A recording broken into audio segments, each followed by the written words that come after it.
Hi, and welcome to our Retired Nomad Adventures. I'm Retired Rick. And I'm Daphne, and today we're going to go over with you whether or not the place that we first came to for our first month of our Nomad Adventures, so for our first 28 days in a long-term Airbnb, we want to let you know if this is some place that we could consider living long-term. And when we say long-term, we mean 90 days. So when we say long-term, that's kind of what we mean. When we first started out, our goal, well, when we were going to retire, we were thinking we were going to move to Portugal. So that was our mindset at first, and then we decided let's just travel the world first and see if there's a place that we would like to live.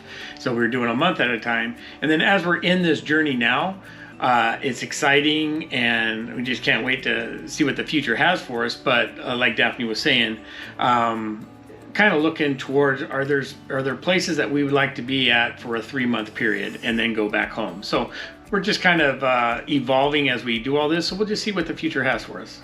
So we chose this place, Ramsgate in England. So it's a little seaside coastal town, and it's about 2 hours by train, a little over 2 hours by train past London. We chose this place because we were already in England visiting family, and we knew that our first place we wanted to go for our long-term slow travel was Portugal, but we could only be in Portugal for 90 days, so we needed someplace outside of the Schengen zone to fill in that extra time. So we looked on Airbnb and found, really we were looking for an Airbnb that was someplace that we would want to be, and then we looked at the town that it was in to see if it was a town that we thought we could keep ourselves busy for those 28 days. And so Ramsgate seemed to tick all the boxes. We hadn't heard of it before, but it looked cute, and it was a seaside town, which we love, and it looked like someplace that we would have fun in. Since we've been here, we looked up the population, and the population here is just under 40,000. We had to figure out if that was a small town or a big town. Turns out that's a small town. And then their main industry here is tourism and fishing. Yeah. Okay. So our first category that we were going to look at is the climate. So the climate here, what would you say? Well, it's nice right now. There's some areas, so it's about 72, 74 degrees since we've been here. It's been nice. It's been rainy a couple of days, which from California, we like that. Yeah. So we didn't mind it at all. So we don't know what the winter months, how it feels, but our time here has been really good. It's been really nice. We've been able to lay out at the beach, and it's kind of weird to say that you got a sunburn in England. We did. We got a sunburn. So it's been nice since we've been here. We just really been lucky with the weather. Yeah, and the month that we're here is their summer month. Yeah. And we did look up though. So in September, the typical temperature here in September is about 64 degrees, and then in January, the typical temperature is about 46 degrees. So that's the climate. So if we came back here in the summer, this ticks all of our boxes for what we look for. Right. Is it near a beach or water? Yes, it's a little coastal seaside town, and they have a beautiful, the only royal harbor, I guess. It has a nice marina. You have different beaches that you can choose from here. Like they had.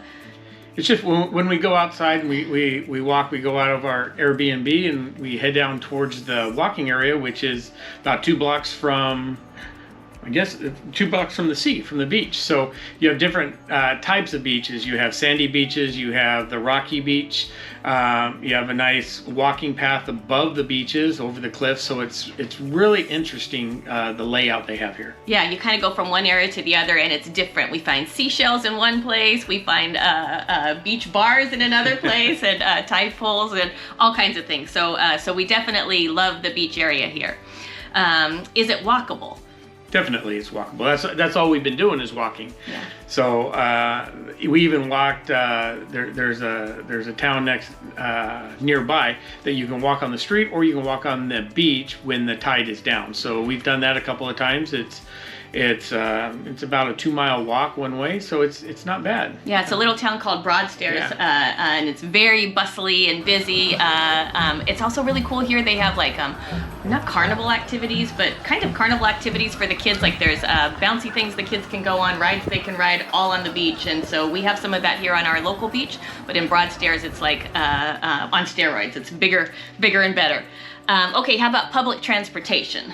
Yeah, definitely. They have a it's called the Margate Loop bus that you can go from Broadstairs to Ramsgate to Margate, other places in between. Margate's about 4 miles away, so it's a nice loop to go on. We didn't go on it. We've got the information on how to do it. It's just a touchless, or yeah, I guess the touchless, where you just touch your credit card and get on. And I think it's what did they say for the day? I want to say it was like £5.50 Yeah, each, for the whole day. and you could ride the bus, and it takes you to all the sort of main locations. But in addition, there's all kinds of bus stops for just the regular public transportation, and then they even have their own train station here. Yeah, and the train station, like we said, we walked to our Airbnb from the train station, and we also can walk to the train station. It's about a mile away, and it's very easy. There's a couple platforms, and it's just easy to navigate, easy to buy the tickets online. So that part, the train system is really easy and clean. Well, and we bought, for the United Kingdom, we bought a 2 Together rail card. So as long as we're traveling together, we get a 30% discount on any train travel that we do, which is really great. So like we went to Canterbury yesterday, which was a 20-minute train ride from here, no stops for us, no train changes, and it was $13 round trip for both of us to go to another really beautiful little town, and it was super simple and easy. And they also have lots of people posted everywhere, so that if you weren't sure, you could stop and ask somebody very easily. And with that, yesterday when we went, we did not know. We picked some train times to leave, but that was non-busy day or something like that, so we were able to get on, start our journey anytime, whenever the train left, and when it returns, just we didn't have a set time to return. So that was really nice, and we didn't know about that until we already purchased the ticket. So yeah, because we thought we had to pre-plan our times and know what time we wanted to leave, and it turns out we left at an hour, and there was a difference of an hour between the time we actually left and the time that we scheduled. So that was nice because it was during non-peak hours. Okay, so the proximity to an airport. So the airport is not super close. So the airport we have at 89 miles away from Ramsgate. So it's not prohibitive, but it's not super close. But you have several ways to get there. One of the ways is by train, which is really easy. Just walk down to the train, get on. With that, transportation to the train is about 167. No, transportation. To the airport from the by using the train is about $160, $166. But also we found, and then with that you have to change trains or change stations at one point, and it's about 2.5 hours to get there. And then we found that there is a car service, or a service to take you to the airport, and that's about 1.5 hours, and it's the same price. So exactly the same price. When we figured out the conversion, it was $166 to take the private transportation, and it saved us an hour in time. Plus, we don't have to change trains or any of that. Or go anywhere to meet the train. So as long as they show up to get us, it should be good. I'll let you know. So that is a little bit of a con, that the airport is not a half an hour or so away. Okay, activities. What is there to do here? I mean, I feel like if you wanted to golf, you would have been able to golf. There's a golf course local. Yes. They have clubs for everything, and we've seen them out and about. We've seen running clubs. We've seen lawn bowling. What's the other one? Croquet. Yeah. They're shuffleboard. They're just all sorts of things to do. It's just like a typical city that's involved, and they want everybody involved, and there's you can just do anything. They have a super active Facebook page where they tell you about all the things that are happening, but there's sailing, there's scuba diving, there's kite surfing, there's everything you can imagine. I know several of you are what's that, not tennis, pickleball. There's pickleball, there's all the things. You can even go kayaking, jet skiing.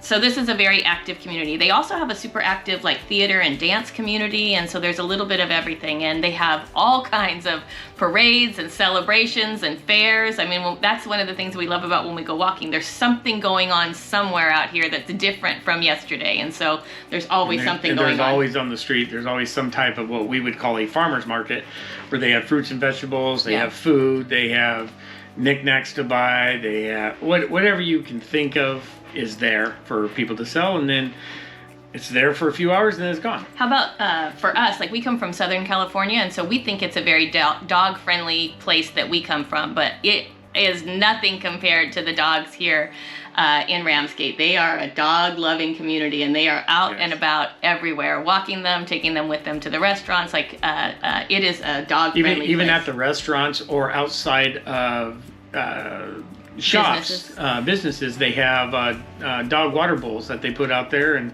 it's just a nice thing to see, and everybody has a dog. Yeah, everybody has at least a dog, but most people have multiple dogs. So that's really wonderful to see. Okay, so culture, I would just say they, like I said, very active Facebook page. There's activities going on. They do have a local community theater. Actually, I would say it's a community theater where they have events, musicals, plays, concerts, all kinds of things happening there. They have quirky museums and lots of history, and a very active community. And then nearby, so probably the biggest city is London. That's near to here, but that is a 2-hour about train ride away. Lots of day trips because the train station is local, so you can go all kinds of places from here. And then there are plenty of other seaside towns that you could get to either on the bus, or for us, we just walk to them. Right. Okay. Even what we didn't do, but we talked about doing, you could even go to a town called Dover, which you could get to on the bus. And then from Dover, you could take a ship or a boat over to France. So you could you could leave one beach in Dover and head over to another beach in France. And you could do that as a day trip. So we talked about that, but we didn't do that. How about the food scene? Very good. A lot of fish and chips. We probably ate more than we should. I do feel like we've eaten a lot here. We always tried to, like in the States where we're at, we'll get fish and chips, and it's good, but it's nothing like here. Like the portions that we've found so far are huge. And it's really good, and there's different types of restaurant. We went to a Thai restaurant that was fantastic. It overlooked the marina. It was beautiful. It's been here forever and came highly recommended. And we also went to an Italian restaurant that was very good. Delicious. Indian food. And then what's funny about the Thai restaurant is, I was telling Daphne, you can make any restaurant nice if you put chairs outside and let people sit on the sidewalk. And it was just fantastic to be able to sit outside, drink a Thai beer at the Thai restaurant. It was really good. Yeah, I do feel like any kind of food you want, you can get here. Yes. So there is definitely a food scene going on here. Of course, they have the big pubs where we've gotten lots of full English breakfast. They even have the largest Weatherspoon in all of the United Kingdom. So they have, it's called the Royal Victoria Pavilion. It's beautiful, and it sits right on the beach. And so it's just, Weatherspoons are like an English pub, but this is the largest one in the United Kingdom. It's also really beautiful. So I feel like you will not go wrong with food here. Anything you want, you can get, and there's some really nice restaurants. Yeah. Okay, healthcare.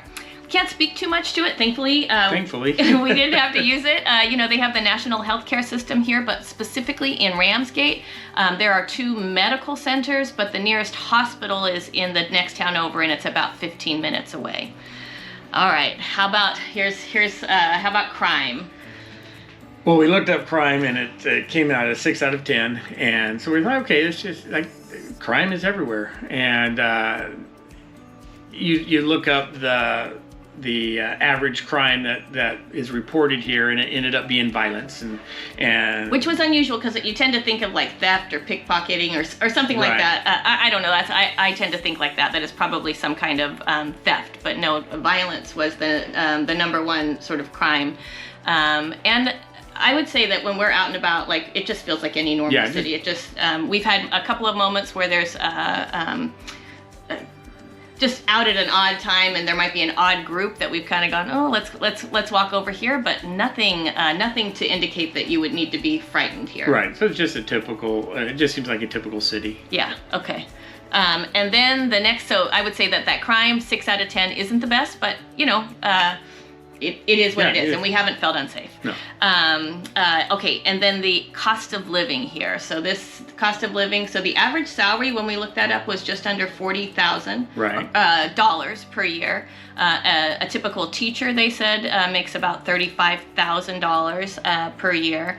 And then we looked at rentals. So we're renting an Airbnb, which is a higher cost than if you were renting something, like you lease something for a year. So we looked up some rental costs, and so it looked like you could get a studio For about $845 a month, you could get a 2-bedroom detached home, and all of these were really cute places that we totally would go to.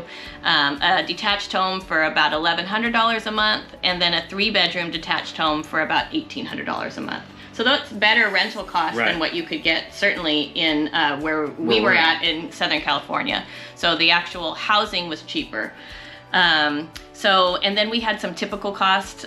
So like a glass of wine out was anywhere from $8 to $12 for a glass of wine, depending on the size of the wine. A beer, so you like the Guinness. Yeah. And I'll have Peroni here. And so it's like $6.75 is what we figured it at.